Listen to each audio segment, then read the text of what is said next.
innegablemente Jesús es el Rey. Así le titulé al mensaje de hoy. Innegablemente Jesús es el Rey. Y cuando estaba leyendo el texto de hoy, pensaba en un juicio y el dilema que hay cuando en un juicio no hay testigos. ¿Qué pasa cuando en un juicio no hay testigos? Bueno, cuando un juicio no hay testigos, lo mínimo que puede pasar es que ese juicio no tiene gran valor, no tiene fiabilidad en lo que está pasando. Hay problemas quizás de corrupción, de injusticia, falta de evidencia, violación de la legislación y un grupo de cosas que pueden pasar cuando no hay testigos, porque se necesitan testigos para validar y probar que lo que se está defendiendo o se está acusando es probado por otras personas, es demostrado, es corroborado por otras personas. En el caso del texto de hoy, vamos a ver que Juan no está haciendo un juicio, pero sí está presentando tres evidencias importantes sobre lo que es Jesús y sobre el valor de Jesús como rey. Él está mostrando, después de lo que pasamos con Lázaro, y veremos que todavía no hemos terminado con Lázaro, pero después de ver toda esta escena maravillosa de la resurrección de Lázaro, entramos a la entrada triunfal y Juan está mostrando los testigos como validando frente al mundo de que Jesús es rey por tres testigos. Y los tres testigos los vamos a ver que son la multitud, la escritura y el testimonio del Lázaro resucitado. Entonces, vamos a leer el texto en el día de hoy. Dice Juan capítulo 12. Vamos a leer desde el versículo 12 hasta el versículo 19. Juan 12, del 12 al 19. El siguiente día, grandes multitudes que habían venido a la fiesta, al oír que Jesús venía a Jerusalén, tomaron ramas de palmera y salieron a recibirle y clamaban: Hosanna, bendito el que viene en el nombre del Señor, el Rey de Israel. Y halló Jesús un asnillo y montó sobre él, como está escrito: No temas, hija de Sión, he aquí tu rey viene montado sobre un pollino de asna. Estas cosas no las entendieron sus discípulos al principio, pero cuando Jesús fue glorificado, entonces se acordaron de que estas cosas estaban escritas acerca de él y de que se les había hecho y de que se las habían hecho.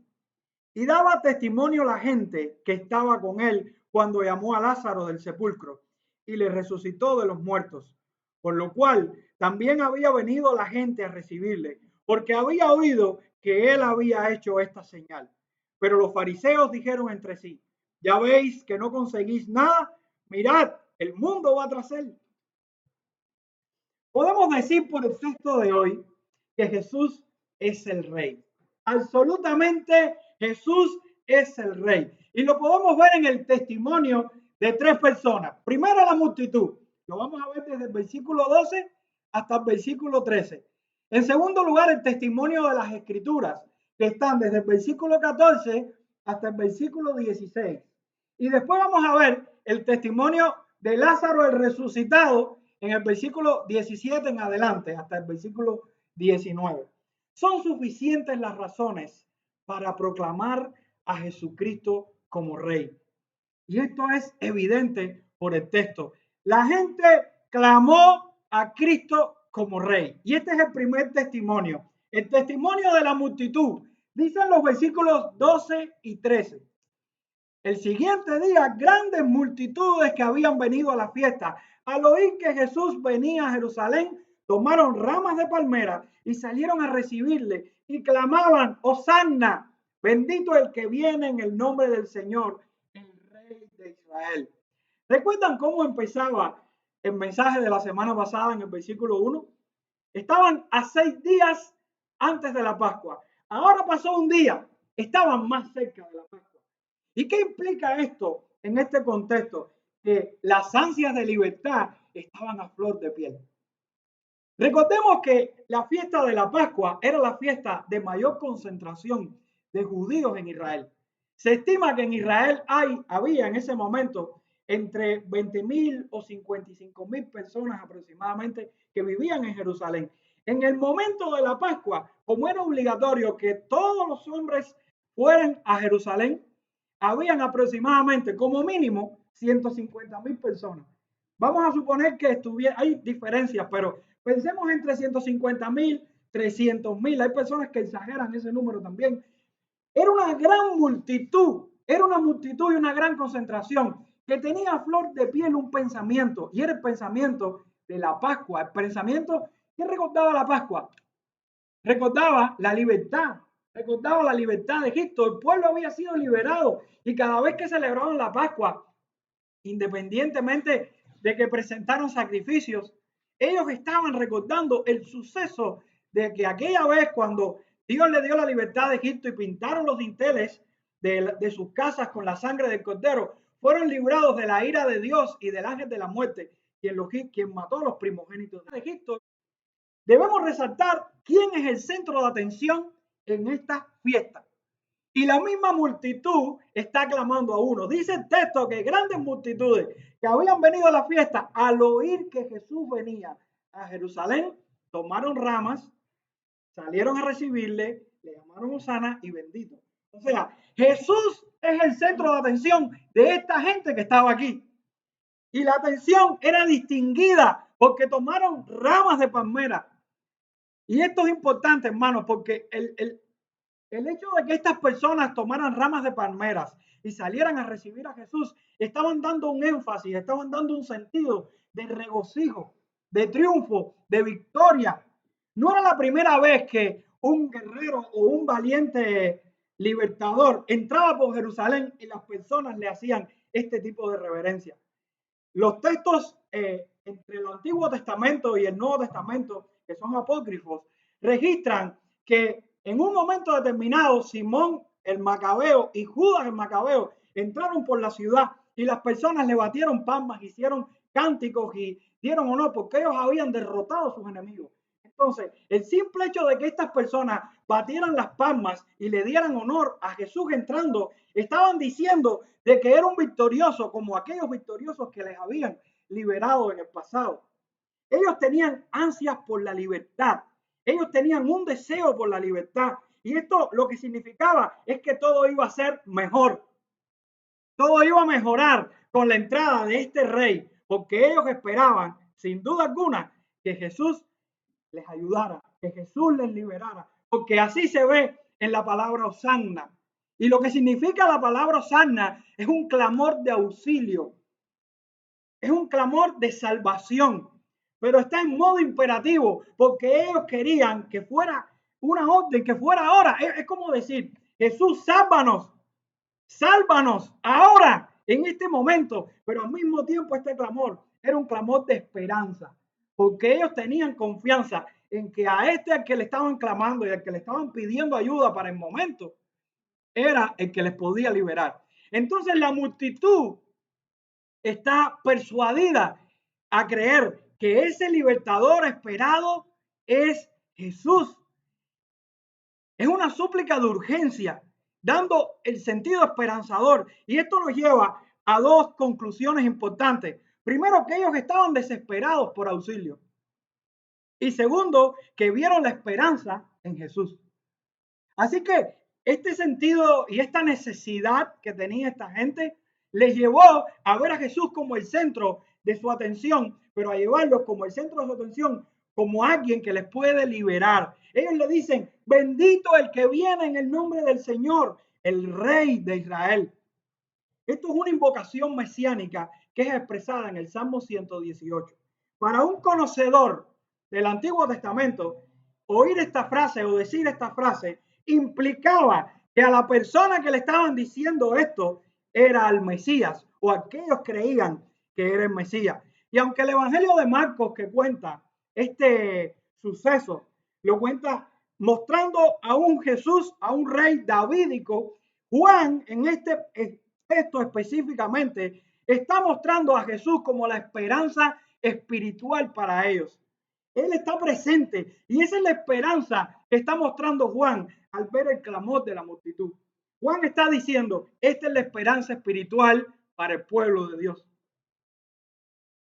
Sin embargo, no podemos descartar de que muchos de los que estaban clamando a Jesús estaban equivocados en sus pensamientos, porque ellos esperaban un libertador de Roma.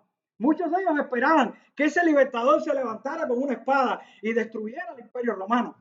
Pero Jesús venía de otra manera y lo veremos unos versículos después. Entonces, ¿cuánto de lo que creía la multitud pudiera testificar de que Jesús es el Rey Mesías? Yo creo que mucho. Primero, porque él era la imagen que les recordaba la libertad de la esclavitud. Segundo, porque él era el centro de atención ante la conmemoración de la Pascua. Tercero, porque él cumplía las altas expectativas de regocijo y victoria ante sus enemigos. Cuarto, porque él era la esperanza a las súplicas desesperadas por la salvación y la ayuda. Y quinto, porque él era el mismo Rey Mesías que daba esperanza espiritual y estaba presente entre ellos. Entonces, no hay duda de que esta multitud, teniendo aún quizás un pensamiento un poco distorsionado y pensando de que este libertador les iba a liberar con la espada, ellos sí sabían y entendían y creían y testificaban que a ese que le estaban batiendo las palmas era el rey esperado. Ese es el testimonio de la multitud. Pero también hay un testimonio y es el testimonio de la escritura. Y lo vemos a partir del versículo 14. Y dicen los versículos 14 y 15. Y halló Jesús un asnillo y montó sobre él, como está escrito: no temas, hija de Sión, he aquí tu rey viene montado sobre un pollino de asna. Nos encontramos aquí con una cita de la escritura del Antiguo Testamento que se encuentra en el libro de Zacarías, capítulo 9, verso 9. Y nos es necesario leer lo que dice Zacarías en el capítulo 9, verso 9, porque si entendemos lo que la escritura decía del Mesías, entenderemos el carácter y las intenciones del Mesías al que debemos adorar como rey. Porque dice Zacarías capítulo 9, verso 9, alégrate mucho, hija de Sión, da voces de júbilo, hija de Jerusalén. He aquí tu rey vendrá a ti, justo y salvador, humilde y cabalgando sobre un asno, sobre un pollino, hijo de asna. Por el texto de Zacarías, podemos descartar que este rey viene con espada a destruir a sus enemigos. Porque el texto de Zacarías está asumiendo un rol diferente en este Mesías y Rey. Aquí estamos viendo por las palabras de Zacarías. Primero, el contexto de ese capítulo de Zacarías es un contexto de juicio contra las naciones, un contexto de juicio contra los enemigos de Dios. Y está mostrando a este Mesías venidero, a este Rey venidero, como el que protege a la nación santa, como el que extiende su territorio, no solo a la nación, sino a aquellos que vendrán a él. Miren qué importante esto. Y aquí está hablando de un rey elegido para Sión, prometido. Y es prometido no solo por Zacarías, sino por todos los profetas del Antiguo Testamento. Hablaban de él, gritaban de él, lo mostraban en todas sus palabras, en sus páginas, en sus verdades, en sus ilustraciones, lo mostraban por profecía, lo mostraban por tipos. Este es el rey elegido, hermanos. Es un rey justo, porque no solo es de carácter justo, sino también que ejerce un gobierno de justicia. Y estar bajo su dominio es vivir bajo un dominio de paz, de justicia, un dominio en el cual nosotros sabemos que será retribuido a cada cual lo que le debe dar. Qué victoria la de este rey. Qué confianza podemos tener en este rey prometido, porque es un rey salvador. Está dotado de salvación. Toda la salvación pertenece a él. Y él recibirá de Dios toda la ayuda necesaria para cumplir su mandamiento de salvar a su pueblo.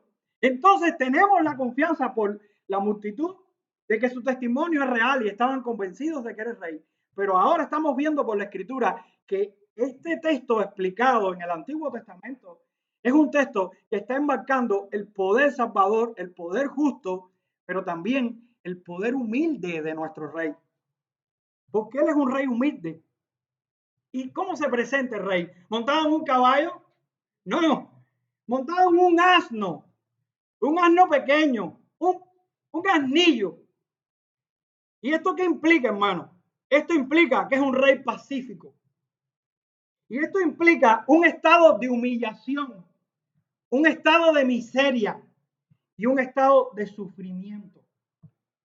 Llevándonos a la conclusión que la victoria de este rey está en su humillación, en su sufrimiento y en su miseria.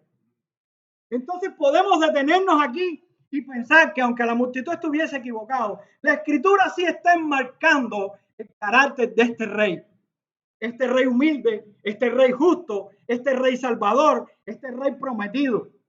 Y lo curioso de esto es que los discípulos no entendieron, ellos no entendieron en ese momento, porque dice el versículo 16, estas cosas no las entendieron sus discípulos al principio, pero cuando Jesús fue glorificado, entonces se acordaron de que estas cosas estaban escritas acerca de él y de que se las habían hecho.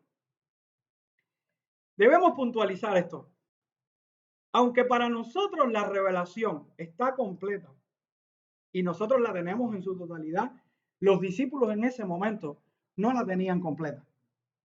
¿Y por qué les digo esto? Porque era necesario que los judíos transitaran un poco más de tiempo. Esos discípulos que vieron a Jesús caminar no lo habían visto todavía morir, no lo habían visto todavía resucitar, no lo habían visto todavía ascender a los cielos. Y para poder tener una comprensión completa de quién es Jesús, tenemos que entenderlo en la totalidad de su verdad. Y los discípulos no entendían, no habían aclarado todavía sus dudas, pero dice el texto que después, al principio, dice, estas cosas no las entendieron sus discípulos al principio, pero cuando Jesús fue glorificado, entonces se acordaron. Pero ¿sabes qué? También era necesario, no solo que Jesús muriera, resucitara y ascendiera, sino también que el Espíritu fuera derramado sobre la iglesia y sobre sus discípulos. ¿Por qué? Porque el Espíritu es quien le iba a clarificar todas esas dudas. Y si tenemos duda con esto, vayamos un momento a Juan, capítulo 16, del verso 12 al 15. El mismo Jesús lo dice con sus palabras. En Juan capítulo 16, verso del 12 al 15, dice, Jesús dice, aún tengo muchas cosas que deciros, pero ahora no las podéis sobrellevar. Pero cuando venga el Espíritu de verdad, Él os guiará a toda la verdad, porque no hablará por su propia cuenta, sino que hablará todo lo que oyere y os hará saber las cosas que habrán de venir. Él me glorificará, porque tomará de lo mío y os lo hará saber. Todo lo que tiene el Padre es mío. Por eso dije que tomará de lo mío y os lo hará saber. El Espíritu de Dios. Y en el plan de la redención se necesita que el hombre, movido por el Espíritu, pueda entender esas verdades. Y lo que está haciendo el Espíritu en un momento posterior es aclarar, es clarificar ese plan de redención en la vida de los discípulos. Por eso ellos después entienden cuando Jesús es glorificado. Entienden todo lo que decía las Escrituras, al punto de que los que dudaban en este momento, cuando nosotros leemos las cartas, leemos el libro de Hechos, vemos que sus declaraciones son mesiánicas totalmente. Vemos cómo ellos interpretan el Antiguo Testamento a la luz de las profecías mesiánicas. Ellos están viendo a Jesús en la Biblia completa. Fíjense que Pedro, en el capítulo 2 de Hechos, versículo 29 al 36, él está interpretando una profecía que muestra a Jesús como el rey. Dice Pedro en el versículo 29 del capítulo 2 de Hechos, varones hermanos, se os puede decir libremente del patriarca David, que murió y fue sepultado, y su sepulcro está con nosotros hasta el día de hoy. Pero siendo profeta y sabiendo que con juramento Dios le había jurado de su descendencia en cuanto a la carne, levantaría al Cristo para que se sentase en su trono. Viéndolo antes, habló de la resurrección de Cristo, que su alma no fue dejada en el Hades, ni su carne vio corrupción. A este Jesús resucitó Dios, de lo cual todos nosotros somos testigos. Así que, exaltado por la diestra de Dios y habiendo recibido del Padre la promesa del Espíritu, ha derramado esto que vosotros veis y oís. Porque David no subió a los cielos, pero él mismo dice, digo el Señor a mi Señor, siéntate a mi diestra hasta que ponga a tus enemigos por estrado de tus pies.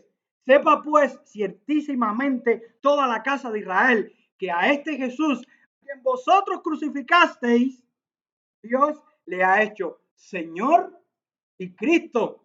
Y aquí estamos viendo a Pedro interpretando el oficio mesiánico de Cristo. Estamos viendo a Pedro cómo interpreta que las profecías hablan de Cristo. El Nuevo Testamento es una respuesta a las más de 300 profecías sobre el Mesías. Qué maravilloso es poder leer la Biblia, poder leer la Escritura con el lente de que la Escritura habla de Cristo. Está diciendo que ese rey está ahí. El mismo Cristo, cuando se le aparece a los que iban camino a Maús y los corrige, los reprende, usa palabras fuertes porque les dice: oh insensatos y tardos de corazón, insensatos y tardos de corazón para creer todo lo que los profetas han dicho. Y Jesús le dice a ellos: no era necesario que Cristo padeciera estas cosas y que entrara a su gloria. Y comenzando desde Moisés, siguiendo por todos los profetas, les declaraba en toda la escritura lo que de él decían. Jesús es el centro de atención. Y no solamente la multitud está declarando que Jesús es el rey. La escritura demuestra que Jesús es el rey esperado. Y si las escrituras que no mienten, que son totalmente ciertas, dicen que Jesús es el rey, ¿qué debemos hacer nosotros ante este rey? Creo que debemos buscarle profundamente, sin descanso, en cada una de las palabras de las escrituras. Ahí Él está. Y nosotros como cristianos tenemos la responsabilidad de profundizar en esto, conocer verdaderamente quién es Él, qué es lo que nos enseñó en su palabra, pasar de un estado de ignorancia, como muchos de esa gente que lo miraba, a un estado de conocimiento pleno, un estado de conocimiento profundo. ¿Y saben qué Dios nos dio para esto? Los medios de gracia. Y ahorita estábamos hablando de ese tema importante, cómo Jesús es mostrado en la predicación, en la lectura de la palabra, cómo Jesús en medio de la oración está presente porque lo hacemos en su nombre, cómo Jesús es mostrado en el bautismo, en la cena, aún en la disciplina de la iglesia. Jesús está presente y constantemente. Por eso es importante estar en una iglesia, porque constantemente se nos está recordando a Cristo de una manera o de otra. Ese rey está entre nosotros y debe ser adorado, debe ser temido, debe ser engrandecido, porque es el mismo rey que estaba entrando en Jerusalén en ese momento. Y la gente dio testimonio de esto. La escritura da testimonio de esto. Pero también hay otro testimonio. Y es la resurrección de Lázaro, porque Lázaro recientemente había resucitado. Y dicen los versículos 17 y 18. Y daba testimonio a la gente que estaba con él cuando llamó a Lázaro del sepulcro y le resucitó de los muertos. Por lo cual también había venido la gente a recibirle, porque había oído que él había hecho esta señal. Miren qué importante la señal de Lázaro, que mueve a la gente a creer en Jesús y a venir a clamarle como rey y a bendecirle como rey, porque resucitó a Lázaro. Y esto es lo que está mostrando, es el poder omnipotente de Jesús. Jesús como rey tiene todo poder. Indiscutiblemente la resurrección de Lázaro fue algo trascendental en el pensamiento de esa gente. Unos oyeron a Jesús y lo vieron en el momento que resucitó a Lázaro. Otros fueron, otros recibieron la transmisión de aquellos que vieron el testimonio directamente. Pero en fin, tanto los que vieron como los que escucharon, como a donde llegaron las noticias que Jesús había resucitado a Lázaro, era una noticia sumamente importante y sumamente trascendental. Es como ahora nosotros hablemos de la bomba nuclear que tiraron en Japón después de 50 y pico de años, 60 y pico de años, no recuerdo, fue en el 45, creo. ¿Cuántos años han pasado? O recordamos cuando el hombre llegó a la luna, algo que una vez en la vida pasa y uno dice, ¿qué pasó? Así mismo era para ellos. Así mismo era para ellos, hermano. Era algo tan trascendental, algo tan novedoso, algo tan asombroso que decir que Jesús resucitó a Lázaro movía a cualquiera a decir que ese era el rey. Esta fue una noticia maravillosa. Imaginémonos esta multitud que está eufórica y con ansias de libertad. que está bajo un gobierno opresor, que está en una fiesta que conmemora la libertad y que está mostrándose ante aquel que viene, que resucitó a Lázaro. ¿Qué pasaría por el pensamiento de esa gente? Este es el rey que nos va a liberar, no hay duda alguna. Y el evangelio está mostrando este carácter de la gente, está dando testimonio para que la gente de afuera, los que están fuera, puedan ver que ese Jesús del que hablaron las escrituras, que ese Jesús el que cuenta la multitud, que ese Jesús el que resucitó a Lázaro es el rey esperado. Y no solo la gente percibe esto, también lo perciben los enemigos. Los enemigos, esos enemigos perciben que Jesús es rey.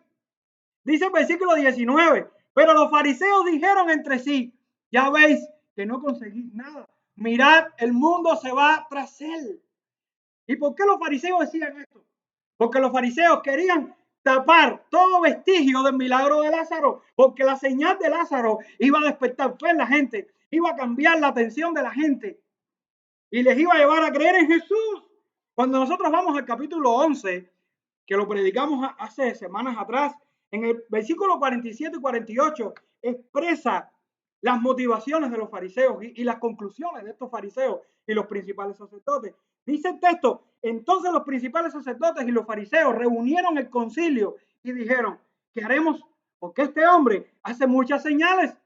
Si lo dejamos así, todos creerán en él y vendrán los romanos y destruirán nuestro lugar santo y nuestras motivaciones y nuestra nación. Porque tenía en mi mente la palabra motivaciones, porque en el fondo sus motivaciones no era tanto el celo por el templo, no era tanto el celo por la nación, era el celo por perder lo que ellos significaban para ese pueblo.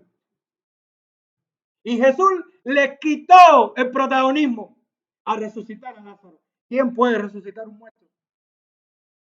Y si algo tienen los enemigos de la verdad, es que cuando no pueden negarla, cuando no pueden obstaculizarla, lo que hacen es atacar y silenciar a las personas que usan la verdad. Usan toda fuente de manipulación, porque lo que quieren es quitar todo vestigio. Y la gran preocupación de estos fariseos es esta, perder su influencia. Lázaro ha resucitado y no hay duda de esto. Y esto le seguirá dando en el martillo, con un martillo en su conciencia. Ahí todo el tiempo de su vida, tanto los principales sacerdotes como los fariseos. Pero nadie puede negar lo innegable. Por eso nosotros tendríamos que llegar a una conclusión de que Jesús es rey. Y esto es lo que está demostrando el texto en el día de hoy. Jesús es rey. Y lo podemos ver por el testimonio de una multitud que está eufórica y que viene a recibir a Jesús. Lo podemos ver también por el testimonio de la Escritura que anuncia ese momento anticipadamente. Y lo podemos ver también por el testimonio de la resurrección de Lázaro como un ejemplo de la omnipotencia de Jesús. Y esto es expresado en la reacción de tanto la gente que viene a él como los enemigos que le están atacando. Estas tres evidencias dan razones innegables de que Jesús es el rey. Pero te hago una pregunta en este momento.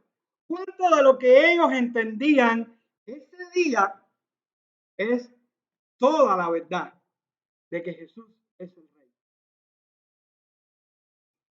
Yo llego a dos conclusiones importantes cuando leo este texto. La primera es que los tres ejemplos sí testifican de la realidad de que Jesús es el rey. Fue aclamado por la gente como un rey. Fue anunciado por las escrituras como un rey. Y fue manifestado en su omnipotencia como un rey. Pero los tres ejemplos, aunque son verdaderos, no concluyen en todo lo que significa que Jesús sea el rey. Así que si nos vamos de este lugar con esta verdad hasta este momento, nos iríamos con un solo pie. Porque debemos entender por la suma de la escritura qué es lo que significa realmente que Jesús sea un rey o cuánto implica esto en la vida de nosotros los creyentes. Y para esto me fue muy útil resumir todo lo que la teología dice de Jesús como rey en dos catecismos históricos. El primero es el Catecismo Bautista de 1695. Él resume de una manera muy compactada todo lo que la Escritura demuestra de Jesús como rey. El Catecismo Bautista de 1695, en la pregunta 29, él pregunta, ¿cómo ejerce Cristo el oficio de rey? Y él responde, Cristo ejerce el oficio de rey al someternos a él, al gobernarnos y defendernos y al restringir y conquistar todos los enemigos suyos y nuestros. Aquí el catecismo nos está enmarcando el poder regio de Cristo, quien somete al hombre con el poder de su muerte, con el poder de su autoridad y con esa omnipotencia exhibida en lo que hizo con Lázaro, quien le gobierna, quien le defiende, quien le defiende y quien restringe y conquista a los enemigos. ¿Y cuáles son estos enemigos? Satanás, la muerte, el pecado. Pero el catecismo de Hércules Collins complementa esta verdad. Y el catecismo de Hércules Collins, en la pregunta 30, responde las siguientes palabras. Y dice, Cristo ejerce su oficio de rey al gobernarnos por medio de su palabra y su espíritu y defiende y preserva esa salvación que ha comprado para nosotros. En resumen, el oficio de Cristo como rey es exhibido en todo su poder y autoridad para derrotar nuestros enemigos y llevarnos a una salvación que no será borrada, que no será rota, que no será quebrantada y que tendrá plena seguridad en la vida de sus hijos. ¿Por qué? Porque por medio de su palabra, por medio de su espíritu, Él nos sostiene y nos hace permanecer. Y aquí estamos nosotros cimentados en el poder de este rey. Y es que es un rey que gobierna sobre todos, que los ha vencido a todos, que nadie se puede parar frente a él. Y lo hizo por medio de una muerte cruel. Lo que otros pensaron, ahora este rey lo está demostrando. Pero en aquel momento muchos no lo creían. Jesucristo es nuestro rey. Y esto nos ha hecho ser miembros de él por medio de la fe.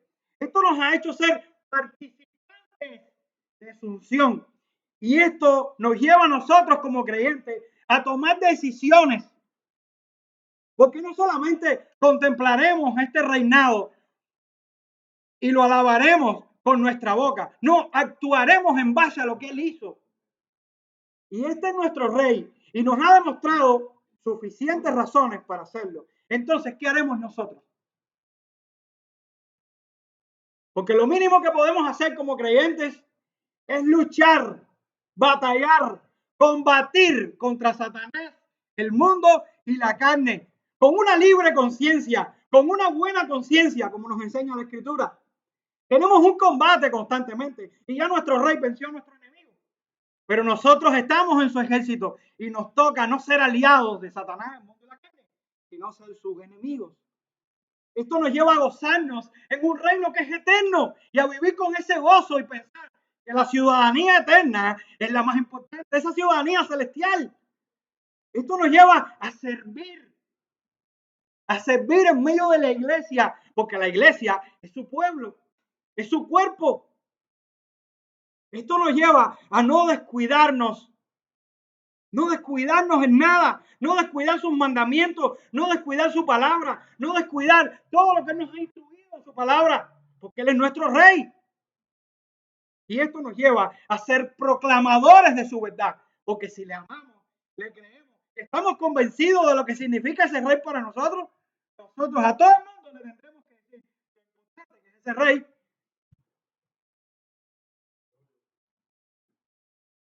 Y saben que es paradójico y asombroso al mismo tiempo.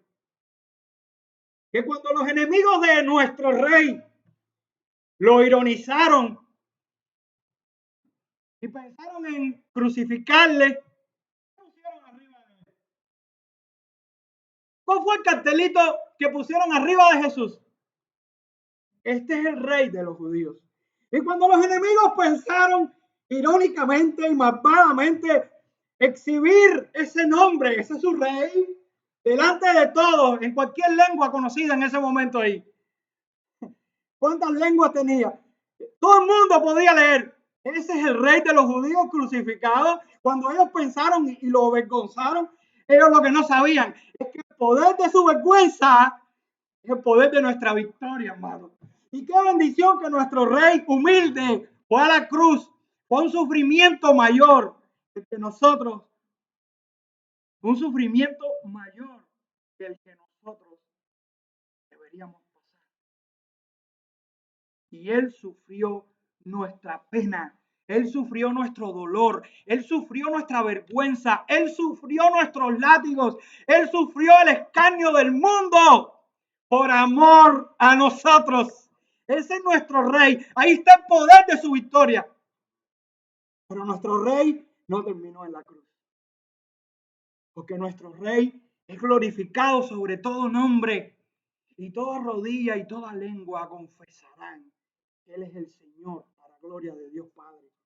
Y Apocalipsis 17, verso 14, y con esto quiero terminar, da el testimonio del poder eterno de nuestro Rey.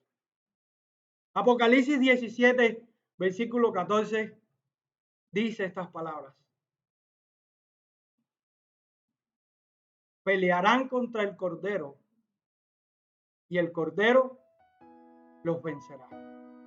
Porque Él es Señor de señores y Rey de reyes. Y los que están con Él son llamados y elegidos